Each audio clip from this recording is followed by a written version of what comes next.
শিব ঠাকুরের প্রিয় ফুল। হিন্দু ধর্ম পুজোতে ফুলের বিশেষত গুরুত্ব রয়েছে। শিব পুজোতে আমরা মহাদেবকে সন্তুষ্ট করতে যে ফুলগুলি নিবেদন করতে পারি।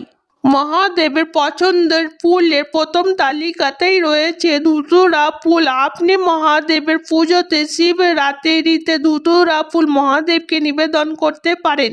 আকন্দ ফুলের মালা মহাদেবকে দেবেন। এছাড়া যে বেল ফুল থেকে বেল ফল হয় সেই ফুল মহাদেবকে অর্পণ করতে পারেন, তবে এটি কিন্তু সুগন্ধি বেল ফুল যেন না হয়। এছাড়া পুষ্প ফুল, কমি ফুল, এই সকল ফুল মহাদেবকে দেওয়া যায়।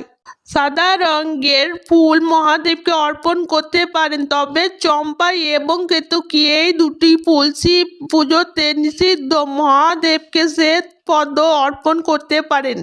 এছাড়া সাদা গোলাপ ফুল মহাদেবকে অর্পণ করা যায়। নীল অপরাজিতা ফুল, নাগ চম্পা, নাগেশ্বর ফুল ও শিব পুজোতে অর্পণ করা যায়।